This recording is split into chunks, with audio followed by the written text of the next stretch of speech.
Welcome to the Sharkpreneur podcast with Kevin Harrington and Seth Greene. Kevin Harrington is the inventor of the infomercial, one of the original sharks from the hit TV show Shark Tank, and has generated over $5 billion in TV and digital direct response sales. Seth Greene is the world's first trusted authority on cutting-edge direct response marketing, a best-selling author, and the only 3-time Marketer of the Year nominee. On the podcast, Kevin and Seth interview sharkpreneurs who share straight talk on what it takes to explode your business. Why do so many businesses struggle while others seem to explode overnight? Do you wish you had the secret to this type of exponential growth? Now, I've scaled more than 20 businesses to over $100 million, and it's not just luck. In my new book with Mark Tim, Mentor to Millions, you'll learn the repeatable framework I use in all my business ventures for massive success. Order at kevinmentor.com and get over $1,000 in bonuses. Head to kevinmentor.com. Welcome to the podcast. This is your host, Seth Greene. Today, I've got the good fortune to be with Josh Rosenberg. Josh is a partner in Kelley Kronenberg Brickell's office, the Brickell office of Kelley Kronenberg, and concentrates his practice in guardianship administration litigation, probate administration and litigation, elder law, and estate planning. Josh, thanks so much for joining us. It's my pleasure being here. All right. Quick thank you to Bob Lehman of Legacy Today, the financial advisor who introduced us. Let's go back in time a little bit. What inspired you to become a lawyer? So, nobody in my family is a lawyer. And so what ends up happening is that I went through undergrad. I went to the University of Maryland, and I figured out that I didn't want to be a dentist like everybody else. And the guy who actually was my best friend from sleepaway camp, his dad was a lawyer. He was an estate planning lawyer in Tampa. And I had this weird thing as a younger kid where I actually really liked and found old people interesting. And so having a career doing probate, guardianship, estate planning style work allows me to interact with our elderly population and service their needs. And so largely it was a matter of everything else that I didn't like, and this was the stuff that I really did like, and so that's how it kind of drew me in. All right, interesting way to find your path. Now, when someone asks you, what do you do? What does that mean in English? How do you answer that question? What is the layperson definition of the types of law that you're working with? So when I think of what we do, I really couch it in a more general term of elder services. And the reality is that the time we live in is that there's something coming around you may have read about called the silver tide. The silver tide is the concept that we have the largest aging population in the history of this country becoming 65 or older. And so when people ask about what do, we are a very unique practice group that works all over the entire state of Florida. We are bilingual, and we are able to help people, anybody that has these elder service sort of issues. And interestingly, they intersect not just with elderly people, but they also intersect with all people of special needs. Most people that are doing our kind of work, they will draft documents or they'll litigate the documents. We do both. And so the ability to come at the drafting experience from the mind of a litigator and the ability to go to litigation from the mind of somebody that drafts, I think puts us in a really unique spot. Absolutely. What are some of the most common issues that your clients are facing that you're helping them with? So I really separate that out between the probate issues and the guardianship issues.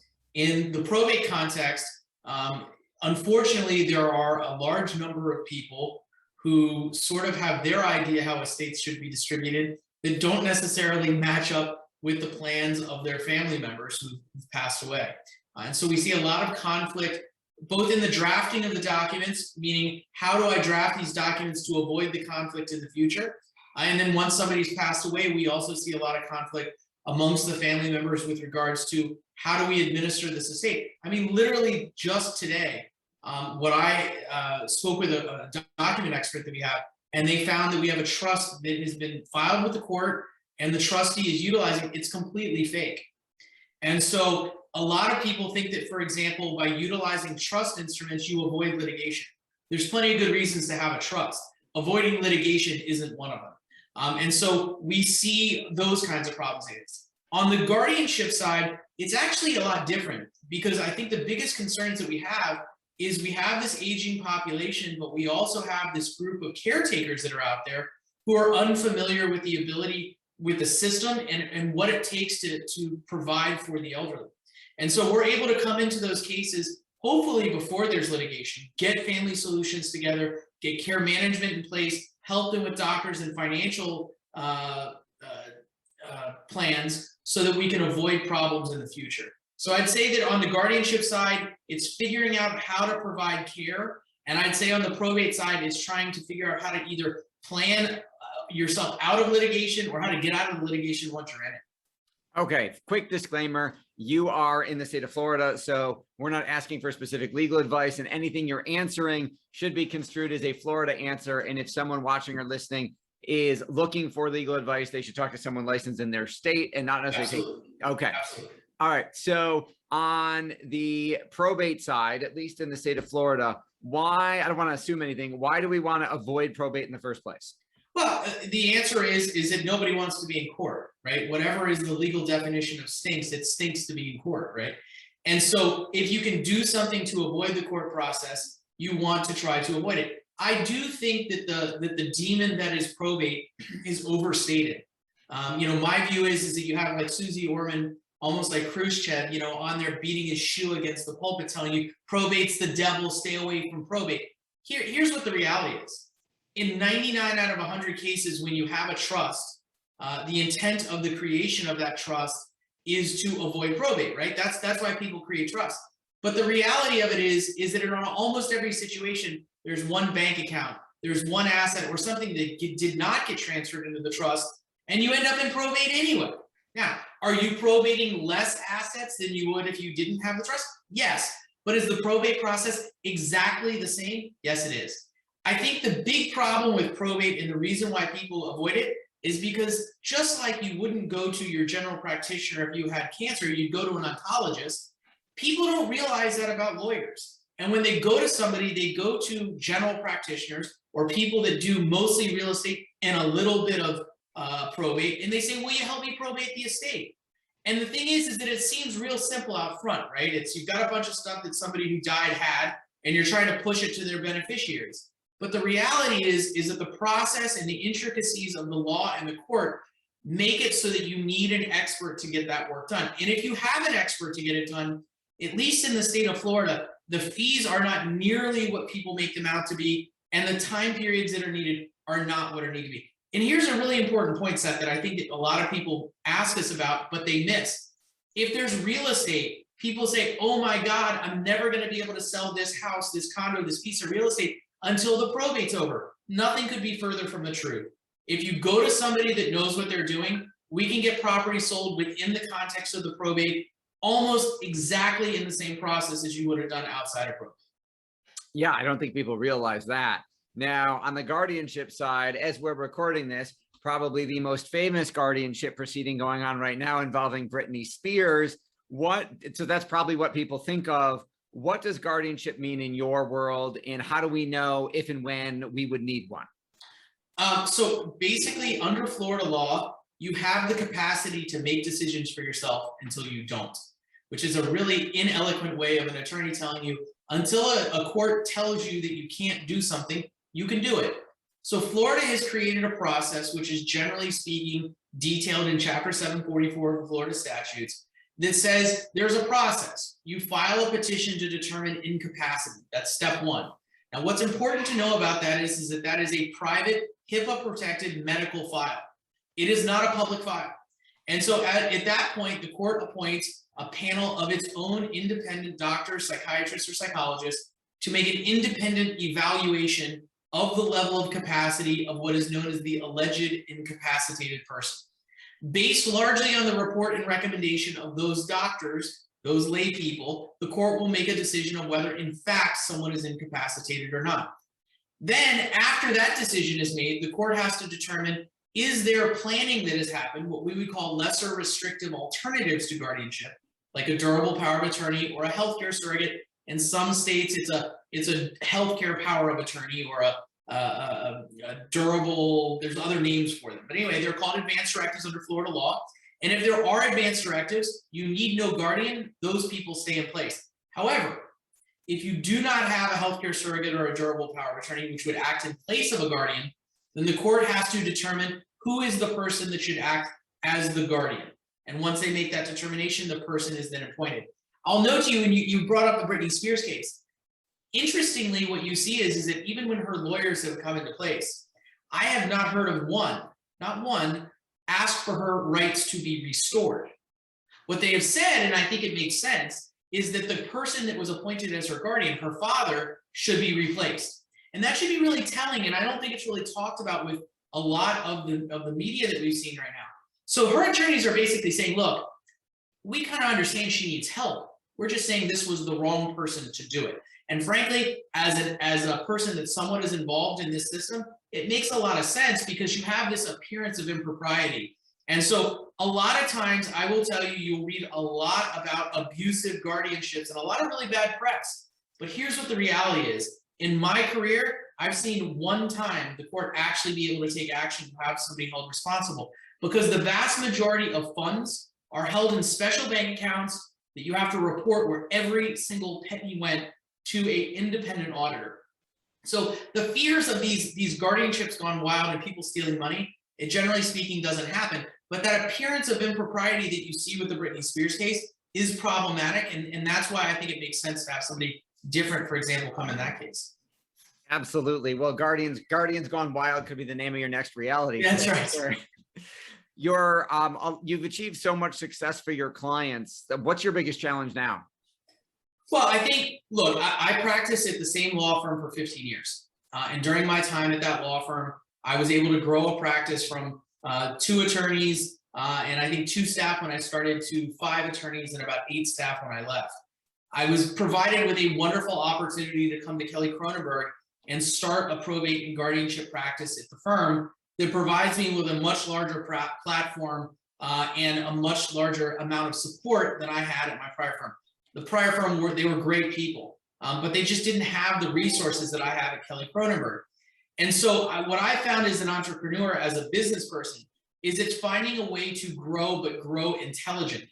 And so since I've now been at Kelley Kronenberg for about 2 years, when I came, as a courtesy to my prior firm, did not bring anyone with me.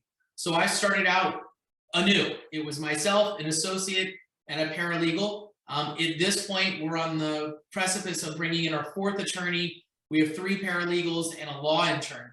So we've had good, steady growth. But I think the important thing, especially in our area of law, is that you've got to find people that really enjoy it. If you talk to most attorneys, they're like, I don't want to deal with that probate and guardianship stuff. The thing is that there's a weird, kitschy kind of bunch, and we like this area of law. So not everybody likes to work with the elderly. Not everybody understands mental health issues. And frankly, people just may not want to deal with it. So we've been really fortunate in being able to identify a large a group of people to be able to bring in and work with us. And so just as a side point, I had an original associate of mine at my old firm. His name is Robert Seeger. We brought him back in at Kelley Kronenberg and opened an office in New Jersey. So he understands what we do. He understands how the practice works. And so he's working both to grow our practice in the New York and New Jersey area. He works with our transient clients between the state of Florida and New York and New Jersey. And he helps us be able to manage the practice. So it's growing in the right direction. That's really what we've had to grapple with. You've in essence grown more than two different practices in the same area of law. How do you do that? How do you get the word out? How do you get that? How do clients find you? So, look, at first, what I would say is that I always wanted to become, which is probably a weird goal, right? But I wanted to just become Josh the probate guy. The thing is that a lot of people that I find try to oversell all kinds of different things. I know what my sandbox is. I don't like to play outside of my sandbox, and I'm very focused on what those things are. And I have fought tirelessly to become Josh the probate guy. If you're a family lawyer, you may go, I don't want to do that probate stuff, but I know that Josh guy, he likes it. And I always wanted to be Josh, that probate guy. And so I think that was a part of it. And I think the other part of it, which is more specific to being an attorney, is this. if you are honest and you're a good lawyer and you're upfront with people, unfortunately, it's sort of rare. And so getting the reputation not only amongst your clients, but especially amongst your colleagues, and especially even more amongst the judges, providing services to people in an honest, open, and direct way is probably the single biggest secret for success, in my opinion. Because once you lose credibility with those around you, it just all sort of crumbles around, in my view, and it makes it way harder to be both successful for clients and successful as a business person. That makes a lot of sense. Your passion is obvious. What do you like best about what you do? Well, I think, look, especially on the guardianship side of the work we do, we're able to come in cases and we find people in some very difficult situations. You find elderly people who are being exploited. You find incapacitated young adults who are in the throes of schizophrenia or bipolar disorder. These are some of the most vulnerable people in society. And so we're able to come into those cases. We're able to unwind their situation and help them. The stories that I can tell you are amazing. And they're not even necessarily amazing in the outcomes. What I tell everybody is this: when you have our area of practice, there is literally nothing you can come up with as a fact pattern. And I would go, oh, on Monday, there's no way that's going to happen. I've learned better. And so whether it's people getting on boats and running away to the Bahamas, whether it is a super in a building who has decided to steal money from a tenant and store appliances in his apartment floor to ceiling, I can tell you story after story after story that would make your head spin. And the good news is that it keeps it interesting and we're able to get really good results. All right. Well, we will definitely have to have you back to share some of those fascinating stories. For our folks in Florida who are watching, listening, want to learn more, where is the best place for us to send them? You can give me a call. I can give you my cell phone number if that's okay with you. Sure. I mean, that's up to you, but thank you. So my cell phone number is 305-962-6869. And you had asked, by the way, about ways that we're able to grow the business and be successful. I think it's access, right? And that's why we give people our cell phone numbers. Our cases are inherently emergency based. And, if you have somebody who's sick or tired or dying, you don't want to wait 2 weeks to get an answer. And so we do our best to make ourselves as available as possible, whether by text message or cell phone call to our clients. All right. Well, this has been Seth Greene for Sharkpreneur. We greatly appreciate you joining us. This has been Seth Greene with Joshua Rosenberg of KelleyKronenberg.com, the law firm. Again, thanks to Bob Lehman for the introduction. And Josh, thanks so much for joining us. It's my pleasure. Thank you. Thanks everybody for watching or listening, and we'll talk to you or see you next time. Do you need money to fund your idea, product, or service? Are you ready to take your business to the next level, but need capital to get it done? Kevin Harrington has heard more than 50,000 pitches and knows how to help you make the perfect pitch to get the funding for your entrepreneurial dream. He's distilled the process down in his perfect pitch cheat sheet, and it's yours for free. Just text PITCH to him right now at 727-888-2100. Text PITCH to 727-888-2100 right now and claim your free perfect pitch cheat sheet. Text PITCH to 727-888-2100 to start funding your dream today. This show has been produced by Market Domination, LLC. To discover how you can have your own show completely done for you and turn it into a real published book and become the authority in your marketplace, go to www.marketdominationllc.com/podcast offer.